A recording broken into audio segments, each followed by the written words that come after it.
Dude, there's so many different questions that I have about the C80. As a C70 owner, love the camera. But with that being said, there were a few things about the C70 that were wish list, things that like, oh man, it'd be awesome if they improved a little bit of the sharpness and all those different things. So with that being said, how much of an upgrade is the C80 over the C70, or is it not like a big jump of improvement? Yeah. So I think for some people, they're going to be like, dude, this solves every problem I ever had. And I happen to be one of those people. Like literally, I think I made a video, I don't know, like a while back, just talking about some of the things I would improve or like to see in a kind of a second generation C70, which I don't think this is technically like the second generation. I think it's meant to be like a slightly different offering. But one of those things was like the tripod mounting.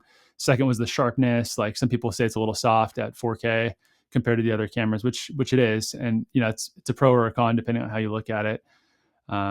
You know, just a few other things, and one of the main ones is the SDI port. So like a lot of those are like improvements. But I would also say like I own two C70s right now, and I don't necessarily feel like I actually used two of them yesterday. I'm like, I just want two cameras that are like the same. Everything's like matching up. I used a speed booster on both, and I went and shot some like a really simple project that I had yesterday, and they still work great. It's not like your camera sucks all of a sudden because there's a new camera that came out. So yeah, I think it depends on your work, I'd say. That's cool. So kind of based off of that with the C70, I want to know how well they match, because watching your last video when you did a C70 right beside a C80, to my eye, they looked very similar. And especially with it being a completely different sensor and them moving away from the DGO, how easy, hard, how close do they match? Dude, it's the same.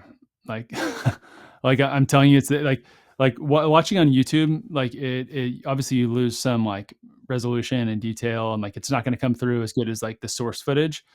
But I'm looking at it on like a 32-inch monitor of like the actual raw clips, and the only that I see is like the sharpness and detail. Like I did the side by side of like my wife standing there with one, standing there with the other. But honestly though, another thing that factors into it that I didn't really get to mention in the video is I shot the C70 was with the 24-70 EF with the speed booster. The C80 was with the 24-105 RF, and that RF lens is sharper than the EF version anyway. So it's like, dude, I mean, it is so close. But in terms of color, I think Canon's just like, look, we want this to be an ecosystem. It's not like with like the Canon R5 trying to match to a C70, like where it's like, you know, you got to do some sorcery and, you know, convert it to a different thing. It's really simple. Like you can use the exact same LUTs, and I would say it's a perfect match. Dude, that's so cool. Okay. I'm gonna let y'all look. Brandon's killing me. Look, He's like, you're fanning too much. yo, look, it's getting mushy over here. Okay, No. it's getting mushy over here, and it's too much. Look, it's too mushy for me. So there has to be something. Right? Are you going to completely change something? Can you give me No. 30 seconds? It's 30 seconds. Dude, he's going to just, can we mute? All right. So this is the crazy part to me with them matching, because then that means if the C80, and well, you know this, and I don't know if you did any test footage. I know that you made a video about the C400, but that means right now we have a C70 that matches the C80, which matches the C400. That's like literally like kind of mind blowing to me. In the ecosystem of Canon, like that makes me excited to continually invest in the system. well. So okay, I will ask a follow-up question to that. Okay, I will ask a follow-up question to that. So if I mean, because this is what I've heard. So y'all tell me, you Canon fan people. The C400 and the C80 match really well together, right? And if the C80 then matches the C70, then technically your C400 and your C70 should already be like a pretty good 1-2 combo. Yes? Sorcery. So if you already own a C70 and you're fine with the limitations of the C70, what is the benefit of choosing to go from a C70 to a C80? Or why shouldn't you just jump from to say like, oh, I already own a C70, squash the C80. I'm going to the C400 and just taking those benefits. Like that's just my question. I don't know. Maybe I'm wrong. Cost 6K triple base ISO. But you already have triple base ISO on the C80. So what's your question? So what is the benefit from going from the C80 to the C400? What are we gaining? See, I'm asking. I was thinking about this a lot. I took it out. I have the C80 still. So the C80 is like, it looks exactly the same as the C70, basically. Except the SDI knob, yeah. Except this like little like growth on top, obviously. Yeah, the SDI. Now there's still some things about this that I didn't love for certain use cases. Like I'm going to spoil a video I'm going to make right now, but I have a video coming that's a C80 versus a C400 video. But what I think the biggest difference is, I think for most people, there is no reason to upgrade. Most people, it's like, dude, save that extra money. It's like, man, economy is hard, all these things. It's like, you know, you can invest in lights. Freaking Aperture just came out with some cool stuff. You guys see that new light? It's on the board. 1200. Oh yeah, 1200X. Dude, I'm like, we're excited. It's in my card on BH Photo, and I'm like, do I buy it right now? But like, there's a lot of cameras I want to buy too. So man, I think for most people, it doesn't make sense to go to the C400. But for the people that it makes sense for, it's not even a negotiation in your head. You're like, I have to. So like, I would say Are you thinking about buying it? I'm going to get a C400 and a C80. And I have to sell some of my cameras because I'm hoarding right now. I have way too many. I'm not sure which ones. They're like all my children. But like, these kids are expensive, man. So for you, what features on the C400 make that camera worth it to buy for you?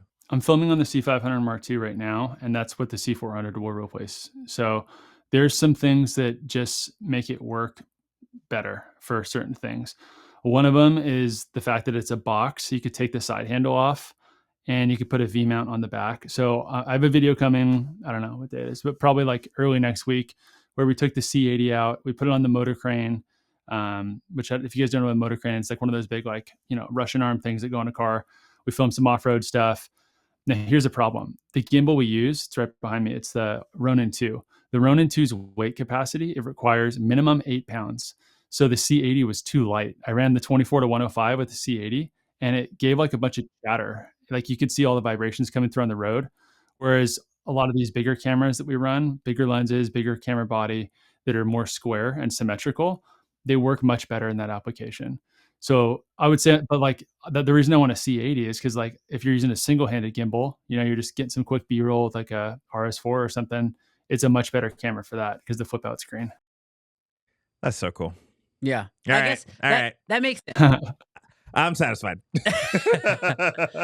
Okay, so can I ask my question now? Yes, you can ask your question. Okay, it's my turn. I'm taking over. Where am I at? Boom. It's on me now. All right, I have a question. The C80, I can't even front. Like, for the price, it is a phenomenal camera. Like, I mean, you can't really ask for too much more to be thrown into a camera. And then the price to me is what just is like, it's almost like black magic status. Like, where like they gave you like a crazy good set of specs and then they put a price that really doesn't even make sense. Like, all I can tell people is that it's dumb cheap right now. But you've had probably the most amount of time with it of anybody that I know personally. Are there any quirks that you have found that are maybe difficult, or anything that when people go out and buy it and theirs shows up, they just need to be aware of? Is there anything like that people should expect when they get the camera? Or is there anything that you've uncovered?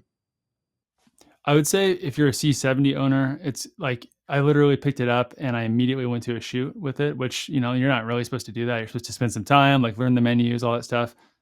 Dude, like it's the same, but full frame and 6K. It's literally just like an extension and with an SDI too. If you're coming from something other than a C70, there were a lot of like, the body design is the biggest thing for me. It's like, it's very different than what's out there because, like, you know, keep in mind the C70, same as the C80. I didn't say it in the video, but like this is a fixed hand grip. So if you like that, like, you know, remember Brandon, you had a 1DX Mark III, right? Or Mark II or whatever back in the day, right? I did too. And like, that was like, you know, when we were all watching Peter and Maddie and Sam Coulter, dude, everybody had like a 1DX Mark II, and I'm like, I need a 1DX Mark II so I could go do a backflip with my shirt off. And I'm like, I just wanted the hand out of the helicopter shot. That's what I was looking for. right, and then the sand falling, like, yeah. Yeah, so like, and it's cool. Like it's a good camera, and I'd say like 85% of the time I love it. And there's 15% of the time where I'm like, I want a box. I want this thing to be symmetrical because the sensor is right here. And then you get this grip you can't take off. So like when I was balancing on the Ronin, I just shift the whole thing over to get it from like tilting, So you have to know that's the design of the camera. Yeah. Yeah, I think that makes a lot of sense. I will say though, when I had my C70, because I did rock the C70 for a minute, it was like a short 5 minute. seconds. I had it for like 3 months. It was all right. It was all right. My problem was I bought the Komodo right before I bought it, and so my vision, the image just didn't do it for me.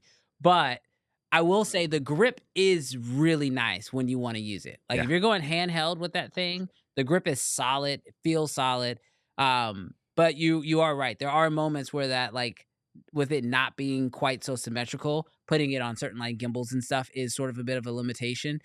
I do want to know, is the screen better? Because that was one of the issues I had with the original C70 was the screen and the hinge to a certain extent. Like I never personally had a problem with my hinge, but I did have multiple people who like commented or would be like, "Hey, my hinge just broke," or blah blah blah blah. Have you seen any improvement to the screen or the hinge? So I think for people like me that are fairly abusive on the gear, you can break anything if you go hard enough. But I would say the hinge problem, like where it's like it wouldn't, just from like opening it and closing it like a normal person, it's not going to have that problem from what I can tell. It seems, I don't want to say like go throw this thing down a flight of stairs, but like it seems solid. But to be fair, the C70, I busted my screen 3 times. 2 of them were my fault. One of them was their fault. And so, that initial issue of like where it became kind of rickety, that's gone for sure. Like I know they fixed that.